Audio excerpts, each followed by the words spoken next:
All right. Do you want to start? I suppose, yes. So, let's see. Thank you all for joining us on this recap of previously on Forbidden Lands. We're doing another live episode this week, second one in a row, mainly because by doing it live, we can go ahead and record it ahead of time, throw it up on YouTube, which does sound a lot like it's not live because it is not, or it is live because we were alive when we recorded it.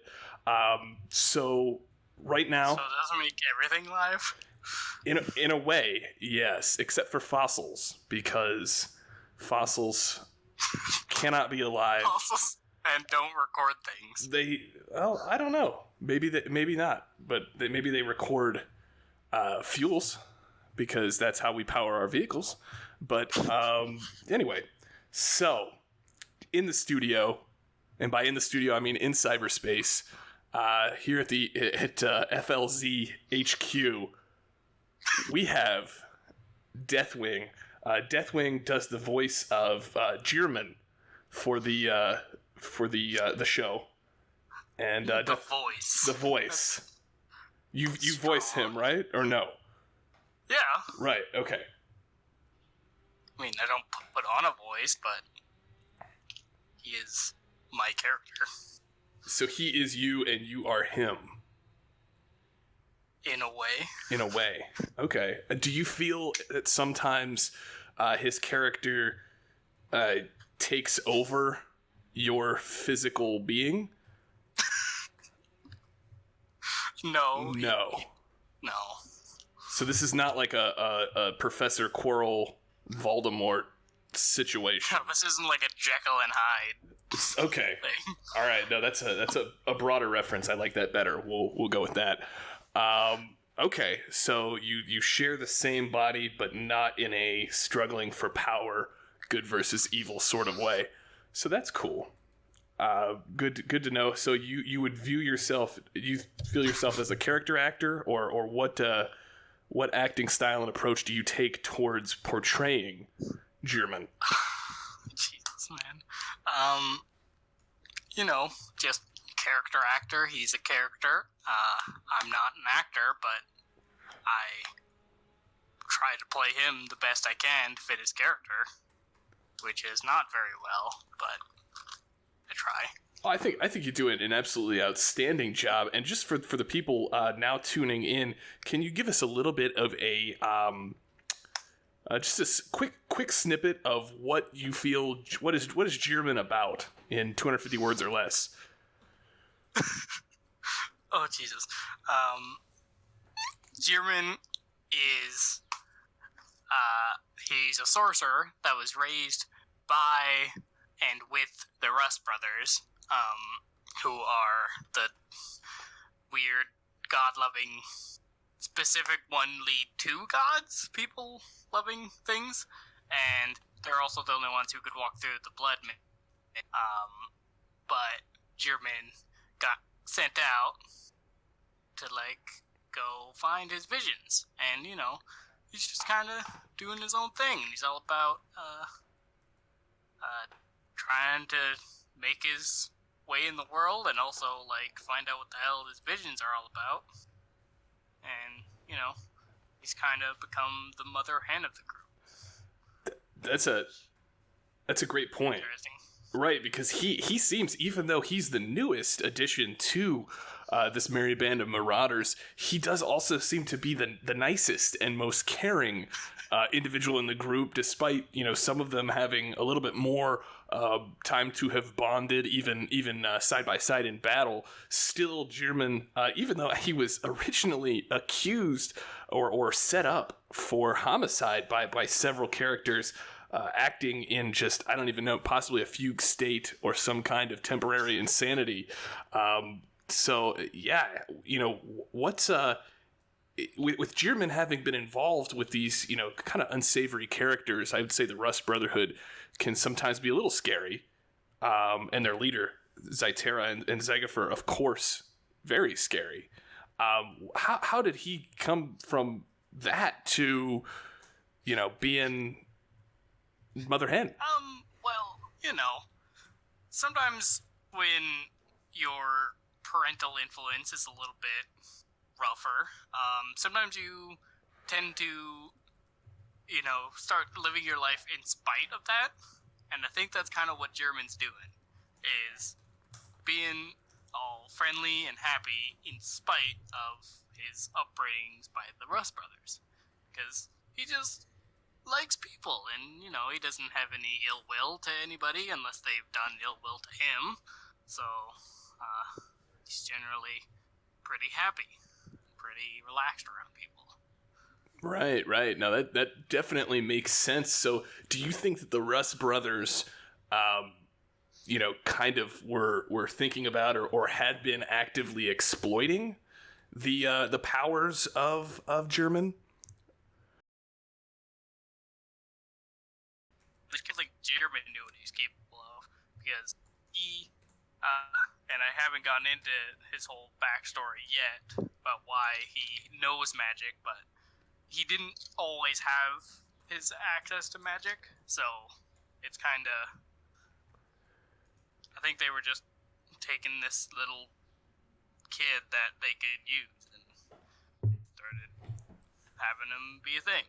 Right, almost like a house elf, where until you give a house elf an article, I believe, of clothing, they do not have their own power. So that is how German received his. Is that?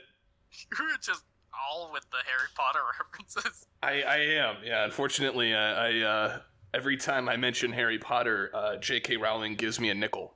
So. Okay.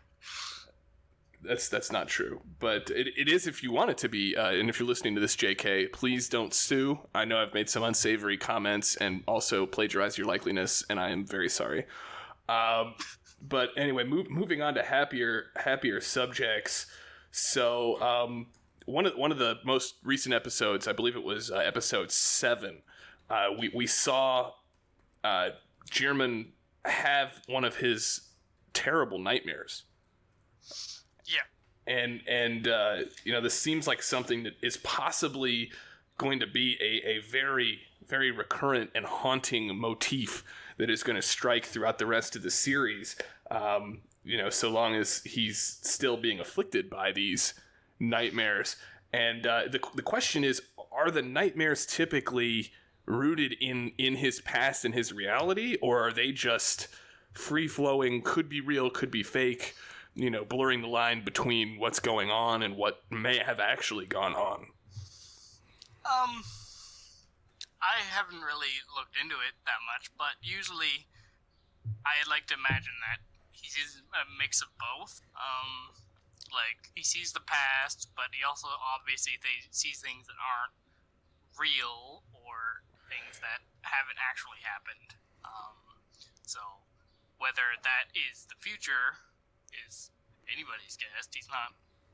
I don't think he's full on like three-eyed raven, but Right now, yeah, we're gonna find out if we stay tuned, of course. And going along with that, so was German actually at the tricentennial birthday of Zytera? I don't know, because part of that is I have to discuss with the all-knowing God of our realm and of our games, but I haven't really talked to him about that, so I don't know. So we don't yet, as of yet, know whether or not the Haggler's house is a good venue to book a party. No, I would say we don't. Well, that's for Throdid's birthday, might. Yeah, for Throdid's birthday, I think that would be excellent. Be interested to know what the occupant capacity as well as the tea capacity of Haggler's house is. Throdid's gonna die on his birthday, though. Throdid is going to die on his birthday? Just from old age. Okay, all right. I was going to say that sounds like perhaps German is having a premonition of sorts, and that worries me greatly. Throdid has become an interesting character, perhaps of comic relief, but now also was very helpful in assisting the questionable and ill-credited Sky Dwarf with. Speaking of that, You wanted me to give a recap? That's great. That's the main reason why you're here is because the omnipotent, the Black Veil, decided he was tired of hearing me talk and wanted you to do this because you do it so much better. So please take it away. Recap season 1, episode 9. Okay, so party left off right where we were, with German off in the forest. The forest that spits out fog and hallucinogenic spiders, presumably. But German talked to Andred some more and went off to go find his friends, and successfully did manage to find his tracks to make it back to them.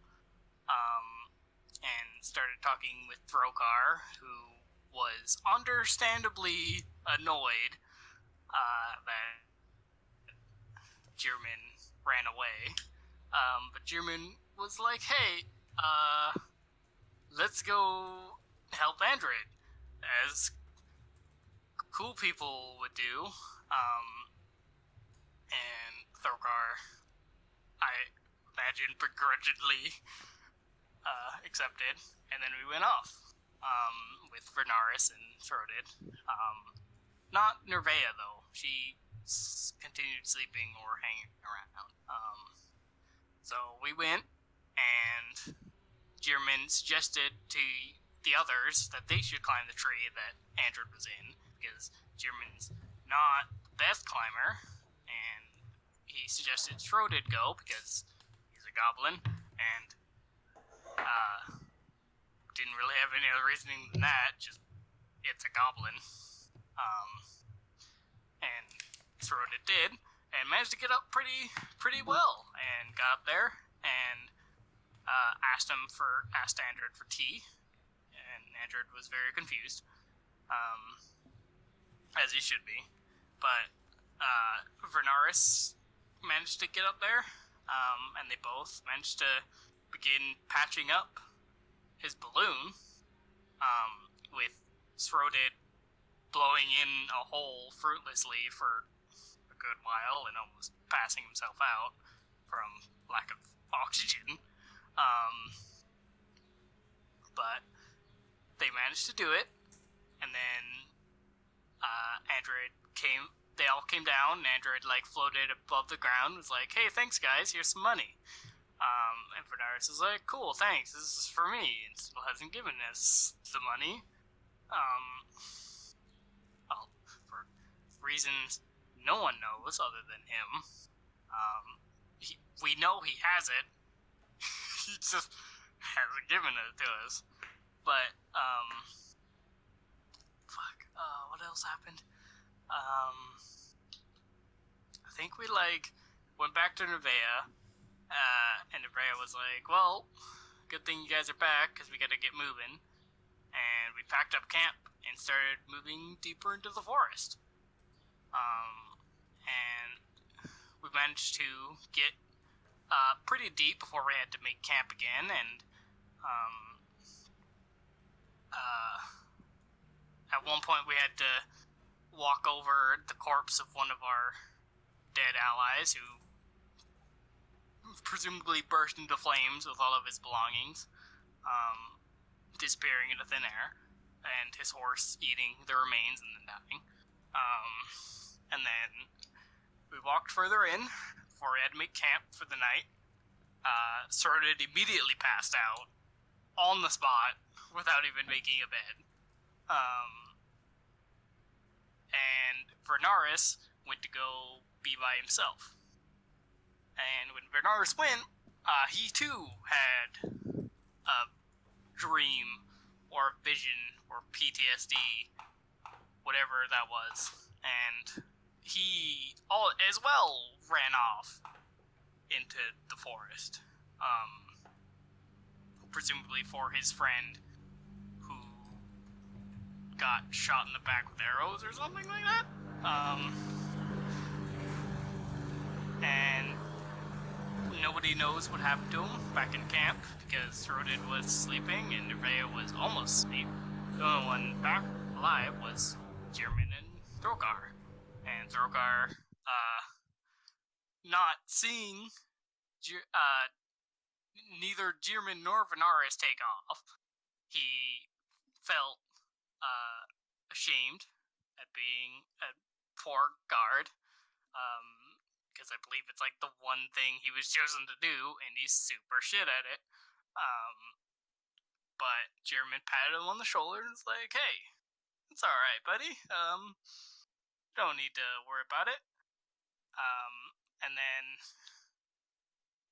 Gearman went around and gathered some leaves and put a leaf blanket on Throded and Nervea and kind of made sure that they didn't die of cold, because Gearman, while he went out foraging for poison herbs, he caught some cold and came back shivering. And then Throgar had his existential crisis, and sat down staring into the fire, and Gearman passed him his book, and that was the end of the session, I think. I'm probably forgetting something, but, that's what I got. Yeah, no, that sounds like a pretty complete recap there of exactly what happened, and this is very exciting. Actually, right outside of the studio, one of our landscapers has suddenly decided to cut the grass. So this is pretty incredible. I've never seen anyone attempt to do any landscaping here at FLZ HQ, but for some reason, guys doing it right now. Just picked the worst time. Saw me recording through the booth window and decided to apparently cut the grass. So that's exciting. That's ambience. Right, yeah. I think that if there's not like a small motor running in the background of these podcasts, people will tune out. They don't want to listen to just voices when they can also hear the hum of delightful... a loud, obnoxious vehicle. Yeah. Right, yeah, exactly. So, during your recap, you did mention that one of the former players or one of the characters on the show, in between episodes, seemingly without a ton of warning or anything like that, burst into flames, and he was eaten by his horse, ostensibly, and then the horse died, because you are what you eat, and if you eat someone that's dead, you too will be dead, is how I think that transitive property or something. So... Yeah, I believe he said something to the gods, and the gods didn't have any of it. Just banished him from the world. He angered the wrong gods, and was banished from the ethereal, or not ethereal, but corporeal realm. So the question I have is, we've now at this point, we've lost 2, we've gained 1 main character. And Friends ran for, I think, 9 seasons. If I'm wrong, someone in the comments will correct me. But they had the core group. I mean, Joey, Ross, Chandler, Monica, Phoebe, Rachel. They had the 6-piece squad for all the seasons. There was never, Ross never went on an archaeological dig or something and was out of the country for an indeterminate period of time. That's why maybe we're not Friends, but we're more How I Met Your Mother, people coming and going in the show, or more of It's Always Sunny in Philadelphia. That one's more apt.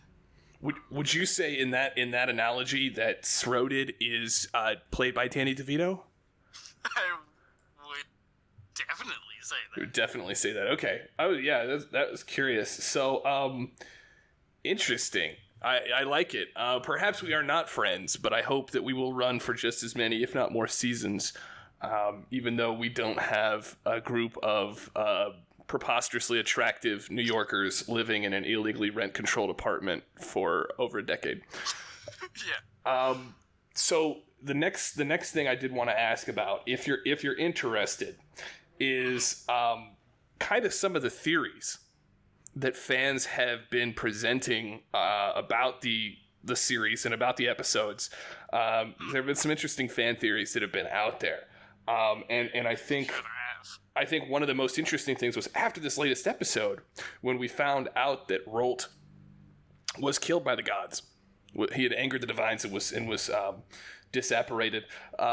There was a theory that perhaps that was all a setup by the gods who had inadvertently destroyed the Forbidden Land's currency system by rewarding him earlier in, I think, episode 4 or 5 with 3 gold coins for extorting Yahweh. And so there was a thought that, maybe it was all a setup, and maybe it was actually the gods trying to cover their asses and absolutely murder, mutilate, and disappear everything that this goblin stood for and existed with, in order to try and cover up the fact that, oh my god, Yahweh is not balling on that level. Are you asking me if I believe that? Yeah. What's your take on that? I can't say much for legal reasons, and also I don't finish ethereal or from the corporeal. But I think also it is that the gods do make mistakes, and might have without realizing it made us a little bit more powerful than he intended to, and is kind of covering his ass. Yeah. Interesting. So it is possible that this one of the many gods in the pantheon of the deities may have just made Yahweh a little bit too powerful, perhaps a little bit too wealthy, and then inadvertently passed that wealth to one of the main characters and had to essentially assassinate that character to secretly cover up this mistake. Perhaps. I didn't actually see any or hear anything that our player or character said. So, could all just be made up. Whoa. He could just be putting chemicals in the water. There could be chemicals in the water, which is interesting because that same character was a brewmaster who would have quite literally the skills to poison water very effectively. And speaking of crazy skills, Gearman as a sorcerer, really the first form of legitimized magic that the party is coming into contact with. I know that several diehard Srodid fans, the sassies as they're calling themselves on the boards. I don't know, the sassy Sros. Not Srohos. We've had to moderate that a little bit. There are children on the forums, and so we don't want any derogatory. We do not want none of that. So they've been saying, they would be quick to correct me and say that the first magic that we saw was Srodid taking the vision of a flying bird using some kind of weird forest goblin magic. I'm not certain exactly what kind it was, but how, it doesn't seem as powerful as what Gearman has. Is Gearman's magic really kind of like the secret weapon here? Well, I think part of it too is I wasn't there for it, therefore it doesn't matter, because as you know, anything from Gearman entering the world is canon, and everything before was not canon. So, right, yeah, pre-Gear and post-Gear is how they. Yeah, it's really like the birth of Christ. Oh, so you would say you are a Christ-like figure? I mean, you would say Gearman is a Christ-like figure. He's put holes in his own hands. I would say if I am God, then Gearman is Jesus. So, is that work in reverse too? By predicating that Gearman is in fact Christ, are you also then asserting that you are God? Yeah. Yes. Okay. All right, folks. Well, I am not certain what kind of reaction that's going to get on the, religious and theological discussion subsection of the Forbidden Land Z forums. I'm sure it's going to be interesting. German is unintentionally using magic, and I don't think anybody's seen him really use his magic to the fullest extent. But I can assure you it's a bit more than seeing in the eye of a bird. I mean, come on now. Wow. So would you say that German is almost like the Goku to Srodin's Krillin?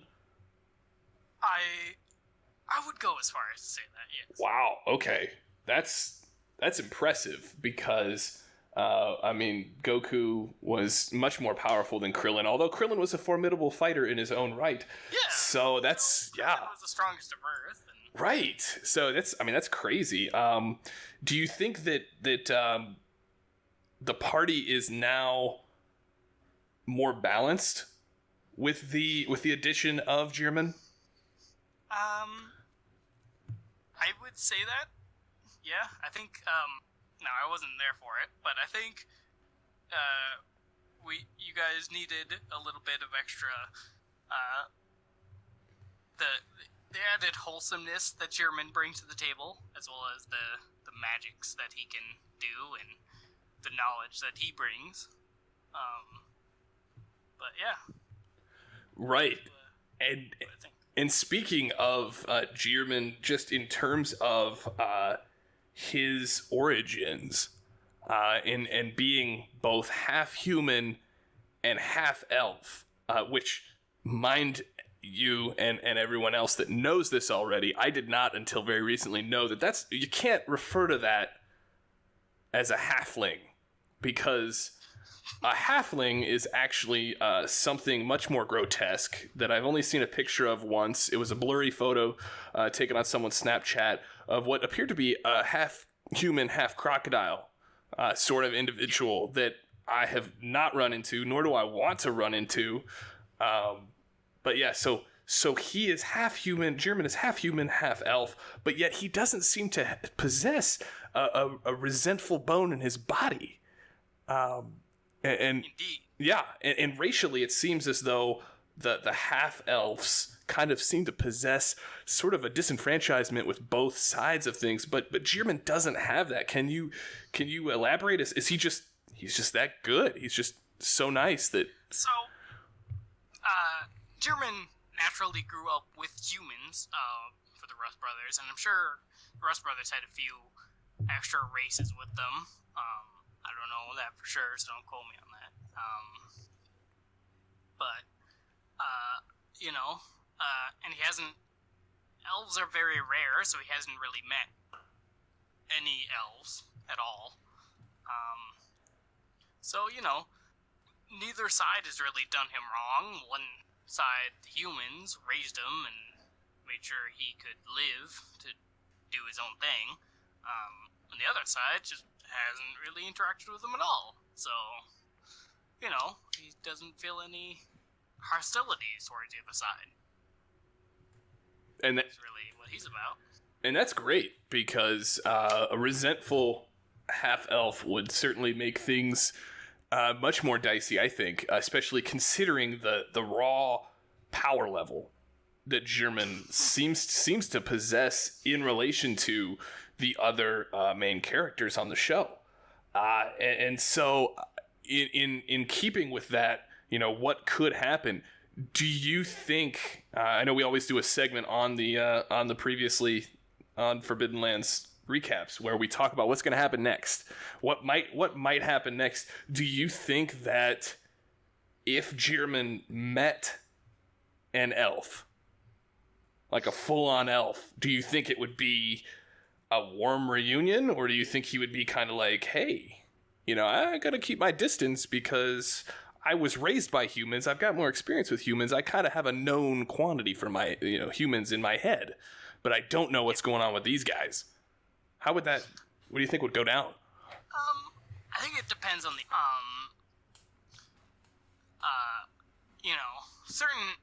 I believe that certain, elves have different ideas of humans and potentially have a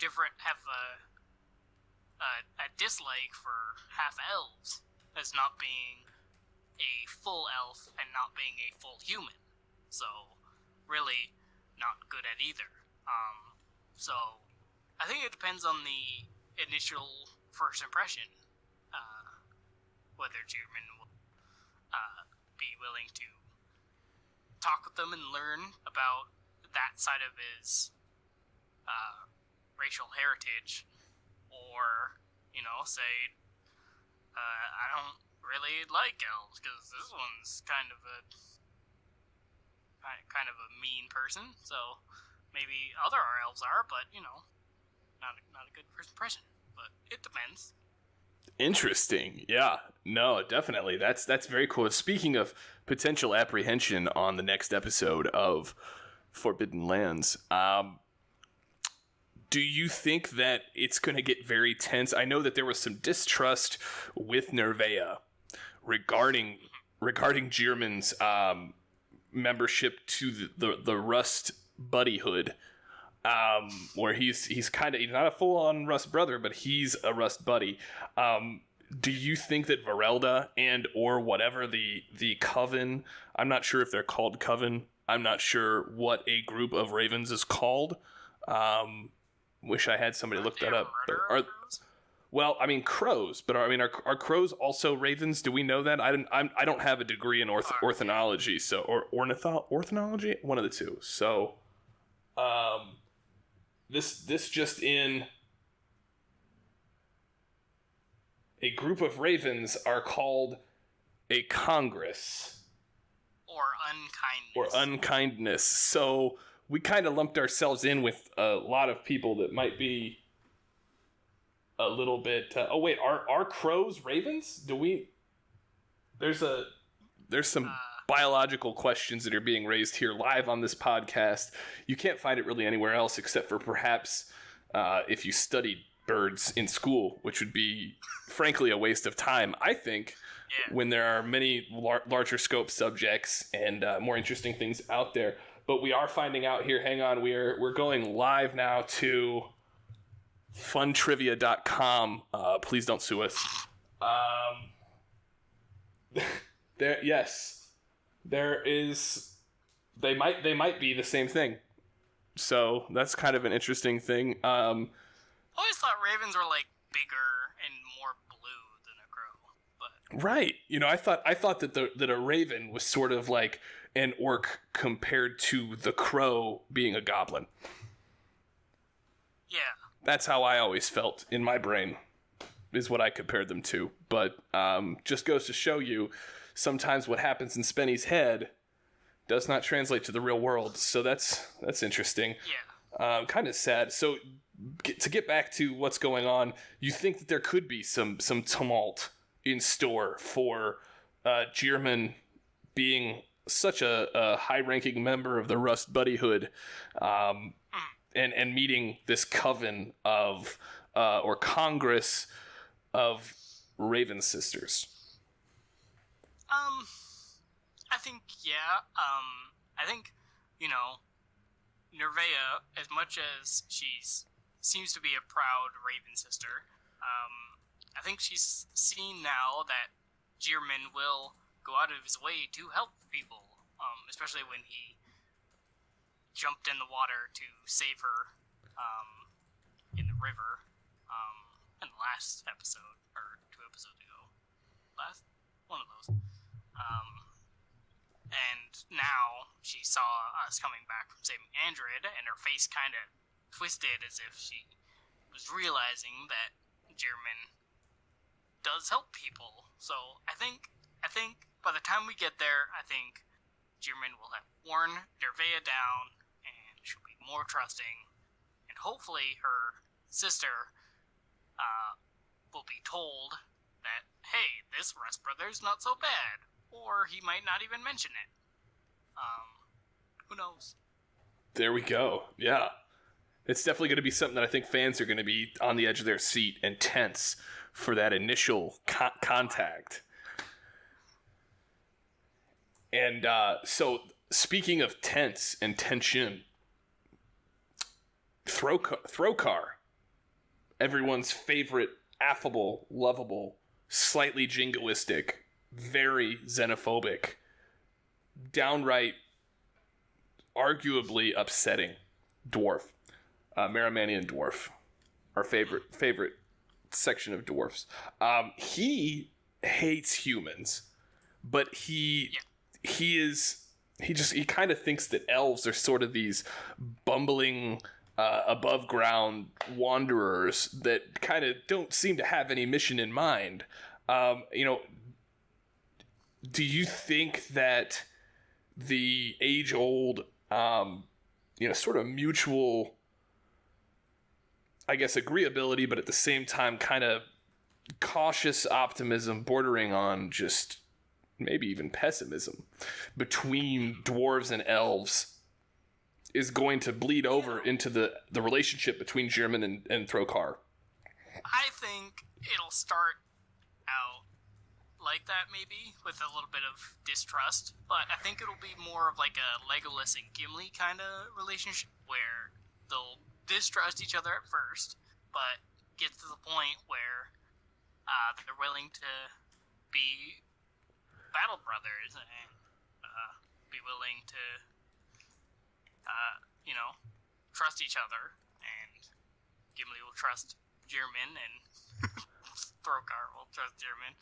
I call him Gimli. That's the same person. Right. No, basically, perhaps. I don't know. I think eventually it'll evolve into a more trusting relationship. I hope so. As a viewer and voice actor on the show, I certainly hope that it does. I guess the question is, did Gimli ever frame Legolas for murder? That's a good point. But, German doesn't hold any grudges to that. He probably would have done the same thing if he was in their position and murderers. But, they haven't done anything to him as of that. So, maybe he's thinking that it was just a one-time thing, and since they didn't really know him, they had no right to trust him, or not frame him for murder. Right. And presumably he thinks that that's just a normal thing that they do. Yeah, they just wander from town to town, framing interlopers for murder. Almost like homeless murderers. Homeless murderers. Yeah. Interesting. Murder hobo. A murder hobo. The gauntlet has been thrown down.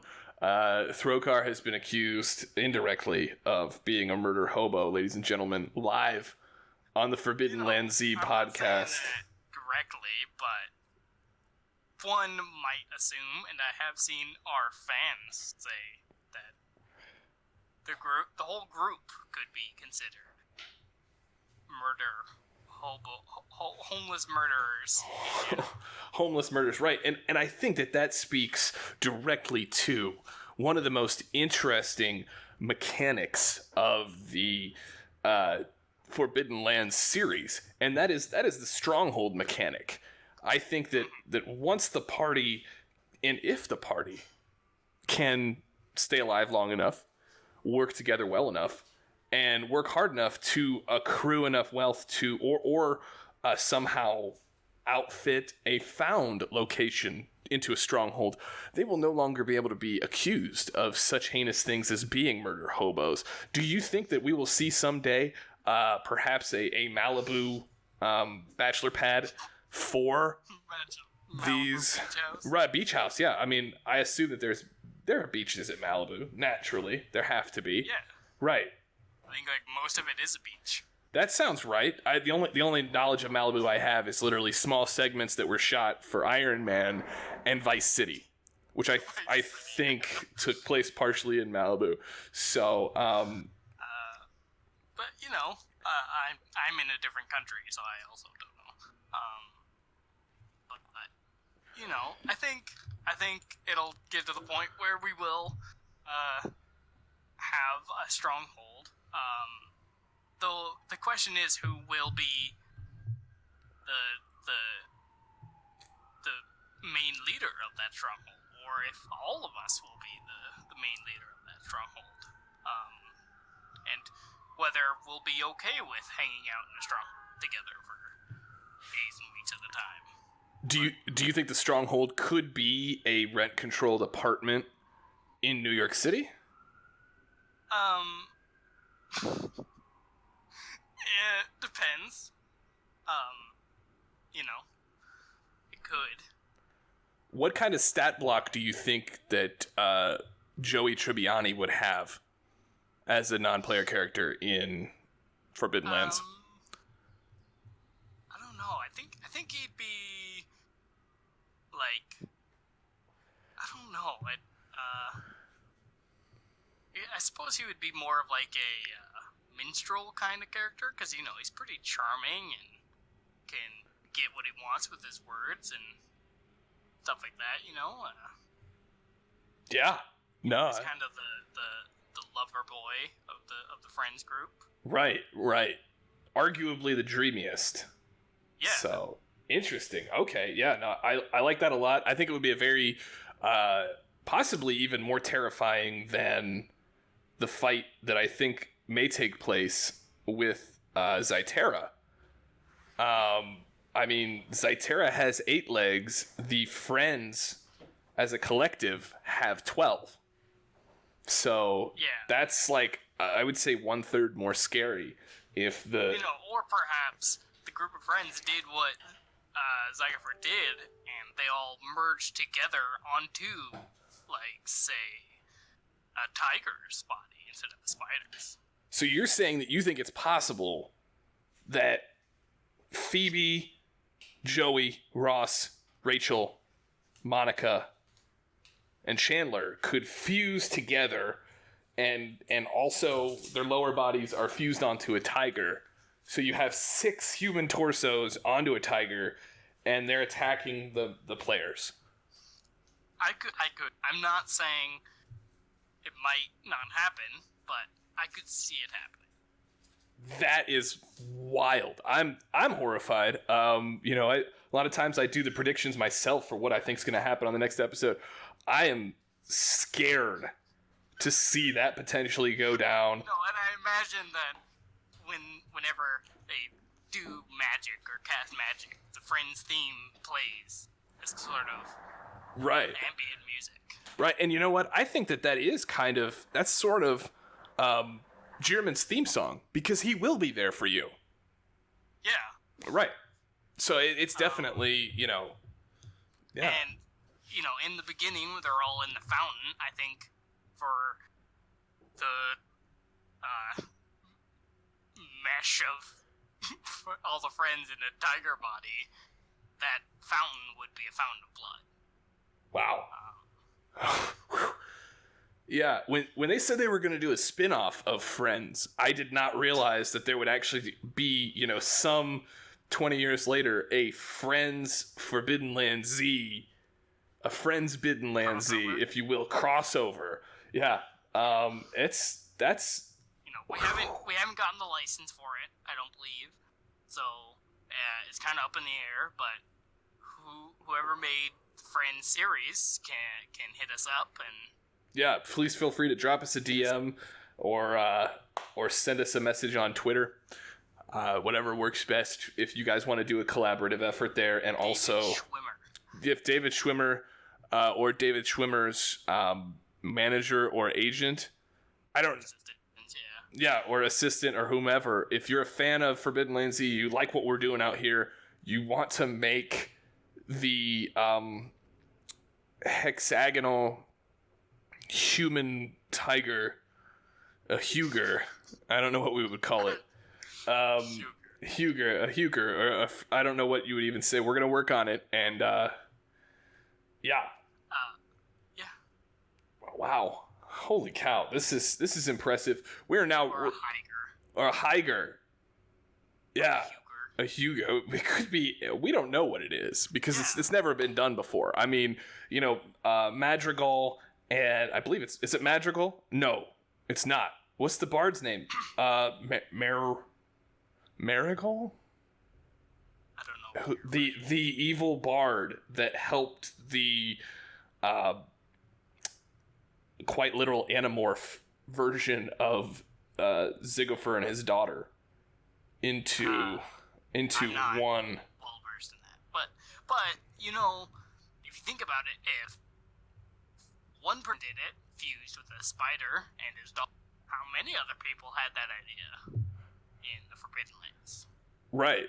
And, you know, it's totally possible that with their combined abilities, the friends' torsos on a tiger body could be really a force that not even Zytera or his entire army, Chrysilla, any of the demons that spewed forth through the demon portal prior to its being sealed really would have any way of stopping such a just grotesque and terrifying abomination.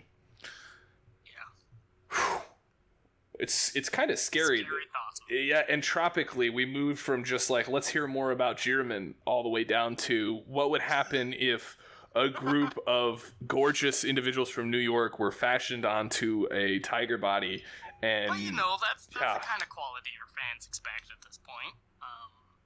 Especially from your previous live episode where there was a 20-minute rant on Andred, and his hatred huge. Andred is a poorly developed character. And I will gladly tell this to the individuals from Free Legion that I'm hopefully going to run into somewhere in the Indianapolis wilderness, or also the convention center, because I don't think they just let Swedes roam the wilderness surrounding Indianapolis during Gen Con. But I'm going to go to Gen Con. I'm going to hopefully seek these guys out, let them know what we're doing here, let them know how impactful the series has been both for us as actors as well as for the fan base. It's generated a huge fan base, and just trying to, speaking of huge, the fact that Andred is willing to say that Huge was capable of killing his family, but yet is not capable of also being a deity at the same time, is ridiculous. And that's the core of, I'm not going to get back into it because I know you felt as though perhaps it was a little bit heavy-handed, which is the signature mark of a dwarf, heavy-handedness. In a discussion of Andred and why he was ugh. I will say that Jirman didn't hold the same resentment because he, before he met Andred, he had a vision of Hemi, who drew in blood a line towards Andred, and Jirman potentially sees it as a god guiding him to what conveniently was a disgracer of another god. Wow. You know. Interesting. That calls into question the prominence and perhaps the vying for power that each of these different racial gods kind of bring to the table. Yeah, and I don't think it was a coincidence that Jirman, in his time of need, prayed to Hemi, and Hemi answered, guiding him to Andred. No, I think you're exactly correct. I do see here that we're now reaching, we're closing in on 50 minutes of airtime on this live podcast, and that's what we're going for here. It's just live, off the cuff, kind of a mix between previously on and inside the actor's studio. Trying to get a little bit more in-depth detail. But what I do want to say to the fans here real quick before we sign off is, not only thank you for your support, thank you for what ForbiddenLandZ.com and the forums have become, and also all of the fan art, fan fiction, and creepy fan drawings that you guys have sent in to us. I also want to say, you guys might think that this ragtag band of a dwarf, a half-elf, half-human, a Gimp City guardsman, and a super T-soaked goblin are going to save the Forbidden Lands. But what's really going to save the Forbidden Lands is you, the viewer. Because frankly, we are losing main characters like flies here. So please check out our Patreon. Please subscribe to that. Take $10 out of what you're probably going to throw at a model that does lewd images of Boba Fett or something, and shoot that over to us, because she's going to be there next month. We might not be. So I mean, please support us. If you support us, if you throw a subscription our way on Patreon, you will be entered into a raffle to potentially become a player, become an actor for the Forbidden Lands, and appear in a future episode, either as a player character, as a main character, or as a periphery, a non-player character. So please do that. Is there anything else, Deathwing, that you wanted to add here before we do our sign off? No, I don't believe so, but I will say, if you have any fan messages, please send them to the Black Veil. He loves it. He loves when people yes message him about things. You are absolutely right. DM the Black Veil for sure, or send him actually written mail. He loves receiving packages and other things in the mail. Especially if you make them very suspicious. He actually finds it more enjoyable if they are extremely suspicious packages. Yes, he's part of that same mystery package monthly subscription that I believe Neil Patrick Harris advertises for. Yeah. So definitely get in on that. And also send him boxes of different kinds of shit. He uses it for fertilizer. Right.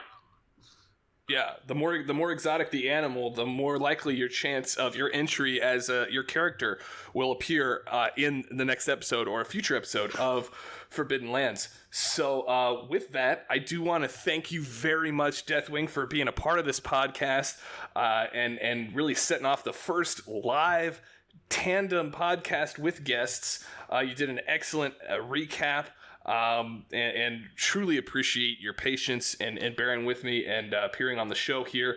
And do you want to do the trademark sign off? Yeah, sure. We'll see you next time on Forbidden Land Z.